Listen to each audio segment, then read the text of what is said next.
In this video I'm going to go over all the features and usability factors of the River Modeler asset.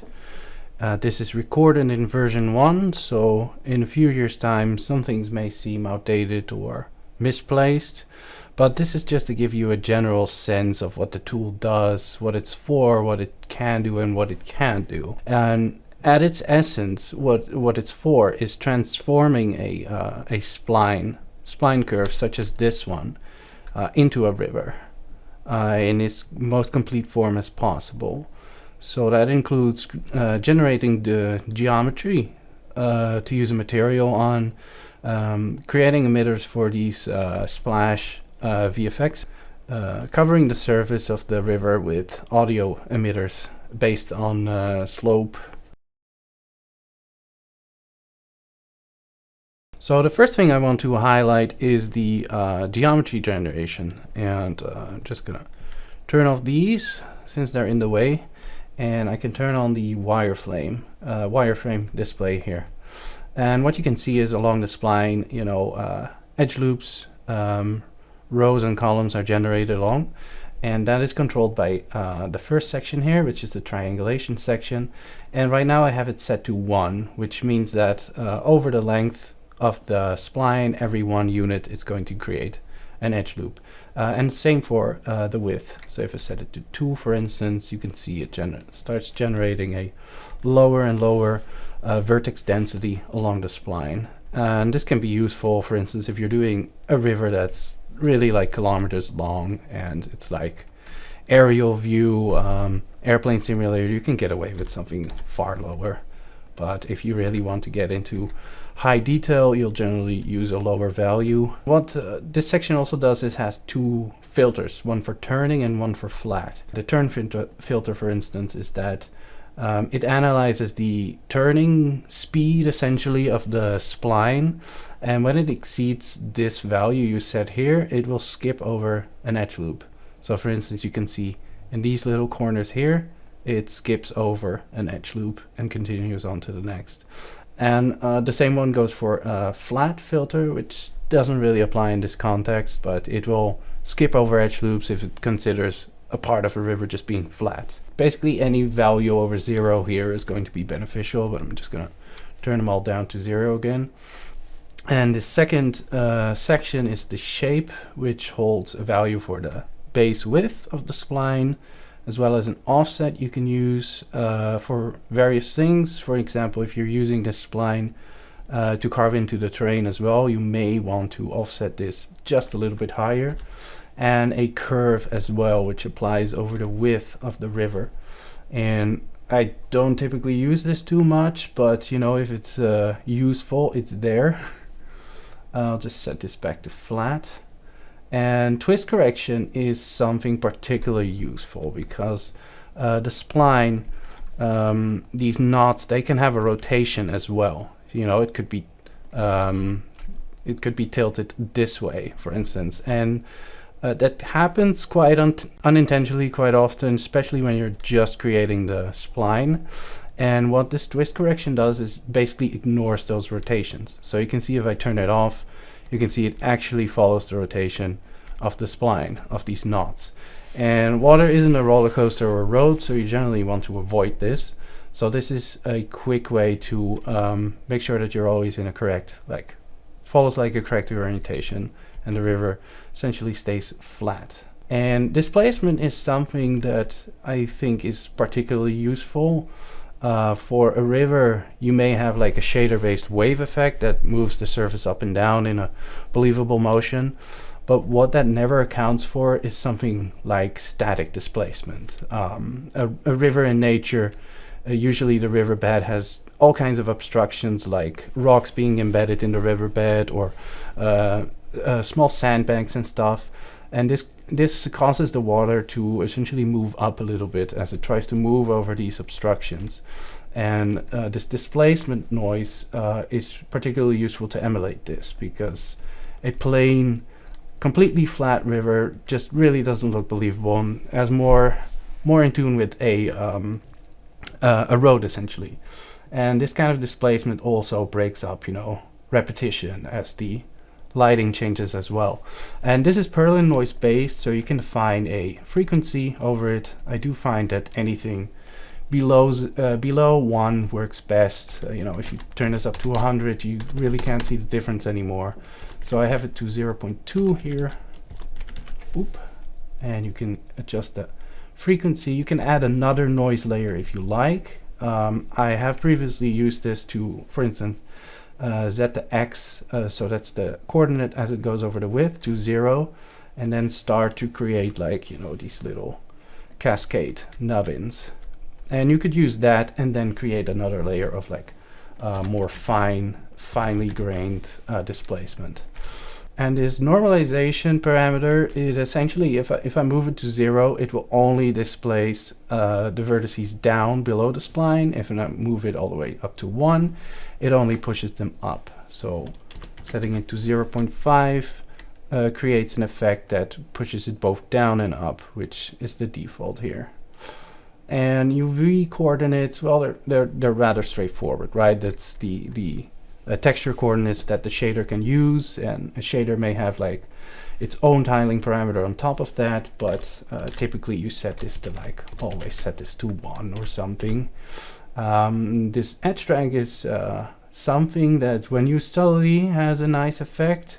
It essentially drags down the edges of the river, pushes the y coordinates of the UV back, which creates a little bit of like a, you know, makes it seem like the water is flowing a little bit slower on the edges, which is more believable, but then again, it has to be quite subtle. And depending on which shader you use with this tool, you may want to reverse the UVs or rotate them clockwise. And there's also an option for generating light map UVs in case you want to light bake the geometry. And foam is, it's actually very much a shader-based effect. But what this tool can do is it can use the specified vertex color channel, and it can store like a value in each of the vertices. You can have these visualized when you use the visualize mesh option and then set it to foam. And here you can see that per vertex it sets a value between 0 to 1. And in the water shader you can read this out and say, like, you know, I want to add foam here or multiply it with this value, which is a great way to add foam to a surface without it being completely uniform. This is also a noise-based effect. So you can tile it around as such with an amplitude of its own. And a nice feature is that you can also choose to add an amount of foam based on the displacement. And that is particularly useful to create a believable effect of water encountering like an obstruction under the surface, which induces like oxygen and such, and therefore foam. That's something you see in nature as well happening. And it's a way to couple your displacement with noise generation as well. And you can scale that using this slider, and there's also like a levels thingamajig, so even if your displacement is quite subtle, you can still amplify the foam it creates here, and a general opacity thingamajig. Transparency section, it doesn't do anything other than specifying a vertex color channel. And what is used for, I'll dive into in the next section. So whenever you have a object selected with a river model component on it, you'll notice that in the scene view toolbar, there's these 3 extra icons that are displaced. One is for opacity / transparency data, another one for width and displacement, and the third one for foam. And what you can use these tools for is to specify on any area along the spline certain data. So for instance, starting with the transparency tool, I've now just activated it, and if I add a new data point on the spline here by clicking on it, you can see that these sliders appear. And what these sliders will do is they will specify an added value. You can see here that I'm modulating the transparency of the spline by moving this data point, the value of this data point up and down. And you'll notice that I always add like 3 points. It's because this data is always interpolated from one point to the next. And by default, the spline will always have a point at the start and a point at the end in order to define a value, a sort of default value that applies over the uniform surface of the spline. You can see if I move it, if I can move it up, down here, it doesn't exactly create a wanted effect because it fades out the entire river except here. And that's why, you know, you essentially define a start point and an end point and a value in between. And what this is particularly useful for is something that's outlined here as well, is that you can use this to blend two rivers together. That wasn't good. Whoop. Yes, if you right click on a node, it disappears, and that's exactly what I did because I wanted to rotate the camera. So that's a little accident. But you can see here, I can actually highlight the vertex data by going to transparency. You can see here that this end piece, again, has a node with a value that goes up, and here it goes down again, and that value continues of the rest of the spline because you want it to remain visible. And this is particularly useful if you want to blend the intersection of two rivers together. So if I move this up again, you can see that, you know, there's clearly two pieces of geometry overlapping. In the documentation, it's like all laid out on how to achieve this with a detailed example. But that is the first tool I wanted to cover. The second one is the, let's just go to this river, is the width and displacement scales. And width is pretty self-explanatory. As I showed earlier on the river component, there's a width parameter, and that controls a base width. But with these data points, you can specify to have a specific width at the specific point on your spline. So you can make it wider or narrower. The same data points, they control the displacement effect. Of course, this is still controlled on the component itself, but with these data points, you can scale it up or down, which is particularly beneficial if you, for instance, at the bottom of like this little waterfall, you may want to increase the displacement, or if there's a particularly calm area that you want to remain calm, you can scale it down all the way to 0. Oop, and there we go. The third tool is the foam tool, which the demo scene already has a bunch of data nodes for it. You can actually go to the little context menu on the river modeler component, and then you can choose, it's probably out of view now, but it has reset, transparent, descale, and foam. So I'm going to do that now, and they're all gone. Reset the scale as well. And now if I go into my editor, I can add more nodes, and by default the value sits in the middle, and what that does is absolutely nothing, essentially. That's like the neutral position. If I move this down, I'm specifying to decrease, subtract foam, and if I move it up, I start adding in foam. And that's how this control point works. And it's always, you know, a little tapered off on the edges so that there's a nice transition between the mesh and the terrain. And this is particularly useful if you want to create points that appear to be flowing quite fast. Maybe they have a whole bunch of rocks in them, or maybe it's just, you know, an important town next to a point of interest that you'd like to dress up. And that about covers the spline tools.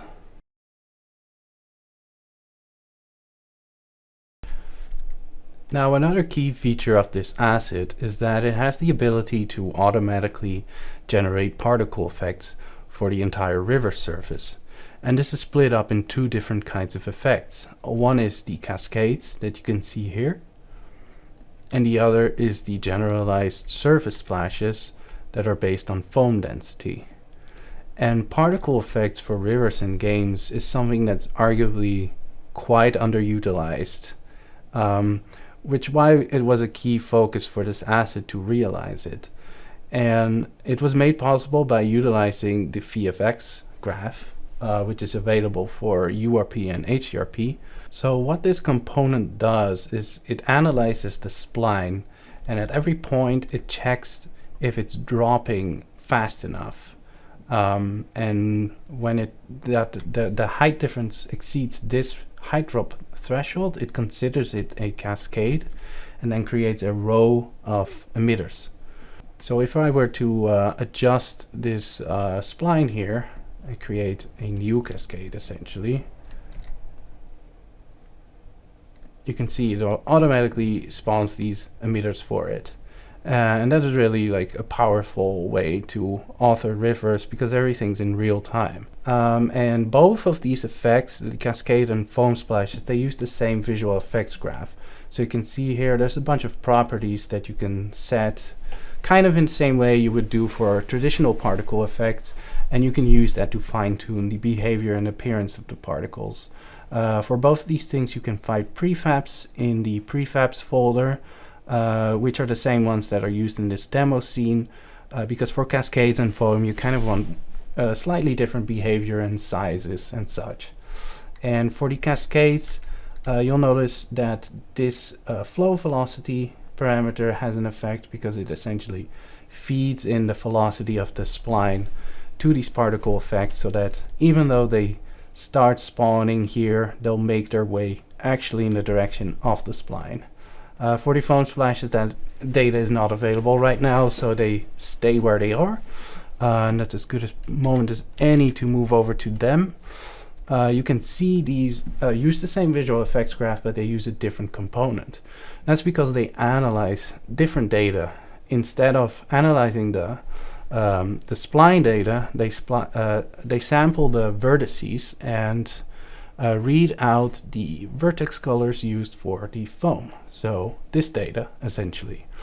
And if that data exceeds this foam threshold value, it'll spawn an emitter there. And you can see if I set this to 0, it practically uses the entire river, which is not what I'm looking for right now. So I'll set this back to like 0.5, something like that. And you'll notice that because this is driven by the foam data, when you change the foam data, you'll notice that the particle effects change along with it as well. And that of course includes the foam tool. Whoop, I just removed it almost everywhere. Here we go. So wherever there's foam drawn like on the material in the shader, you'll have accompanying particle effects as well. And that is a really powerful way to liven up a water surface, make it appear more like an actual volume of liquid than a flat animated water surface. Now another important feature of this asset is the ability to generate audio emitters for the river. And you can see this set up in the demo scene as well. It has two different types. One is for the stream and one is purely for the cascades. That's because for these different characteristics you'd want to play different types of audio effects. They both use the same component though, which is the river audio song. You can see one set up here. This spawner, which also analyzes the spline and see if any point matches up the spawning criteria you have here. And right now I have it set up to spawn an audio emitter at least between the angles of 15 and 19, which should cover cascades generally. I can also set it to 5 and while still nothing happens. And of course I can set it to 0, just spawns everywhere. Which is not what I want. So I have set to 15, and you can set the audio clips that it selects from. And in the package there are 2 included, which are the same ones used in this demo scene. And for rivers you typically don't want full-blown 3D audio, so directionality I usually have it set to 0.7. That's because if you're turning the camera like to the right of the river and the river's on your left side, you don't want to just hear it in your left ear. The sound usually travels and reverberates and bounces off all kinds of stuff in the rest of the environment and finds its way into your right ear. So it's important to always maintain this little bit of mix. But because the audio therefore isn't completely 2D, this component has to attenuate the volume based on the camera distance, and that's exactly what it does here. You can see a minimum radius is set, which right now I have it set to 1, and it will always make the minimum radius the width of the river. So if you have a really wide river, it will make sure that these spheres will always cover the width of the river. And of course the maximum attenuation range. So as you can hear, if I move the camera away, the volume falls off, and I can move closer and it increases back to 100%. And so the second one here is, I'll turn this off completely so we can focus on this, is the stream. And this kind of does the reverse, where I'm spawning it on angles between 0 and 15. So that accounts for pretty much the entire river except cascades. And that's where I'm playing this shallow creek audio effect. And it spawns these emitters evenly along the spline, ensuring optimal coverage, but you can also scale this down. These two together, they can make up a really lively audioscape for your river.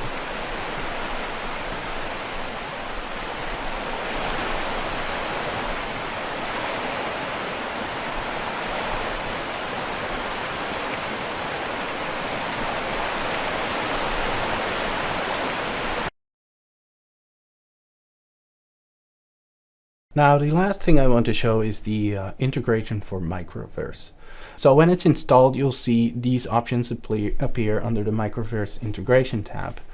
And the river component will, after its update, look for any spline path component, which comes from Microverse, on the same object that contains the spline container.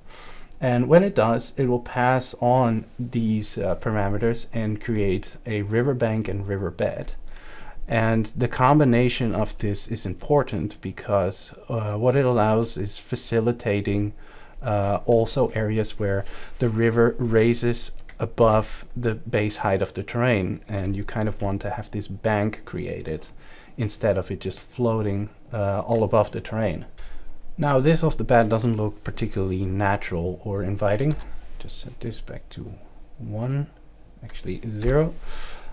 So what you can do is create a bank, which is a sort of sandbank that sits on the very edge of the river. Of course it needs to have a bit of a width, and I fall off to smoothen it out. And this essentially creates your river bank and its fall off. Height of which you may or may not. I typically have it below 1 or so. It's just to create like this little edge so that the bank of the river doesn't sit flush with your river geometry itself. And secondly, what you want is the river to carve down into the terrain, and you can do that with using the bed depth. So value of 3 or something. And which in turn also has a bit of a smoothness. The issue with smoothing is that it both blurs the bed inwards and outwards, and you can always use this offset value to offset the width that's being passed to Microsplat, and in this case you'd want to shrink it down inside. And of course the rest you can do using the spline path component itself. You'd want to have the modify height map checkbox checked, of course, otherwise it doesn't do anything. The width, smoothness, and trench curve will be controlled by the river component using these parameters. And splat math controls you'd also want to enable here. You can still set the width and the smoothness of the splatting, but things like height noise, embankment noise, splat map noise, and like occluding items, that's all still controlled using the spline path. So that just about covers everything in this overview video in terms of features. This is of course available now on the Unity Asset Store. I invite you to please read the store description as it pertains to all the important details, but also a few installation requirements as well. Once you've had it imported, there's online documentation available to get you up and running. Pretty much covers everything I've mentioned here as well now. So with that said, thanks for watching.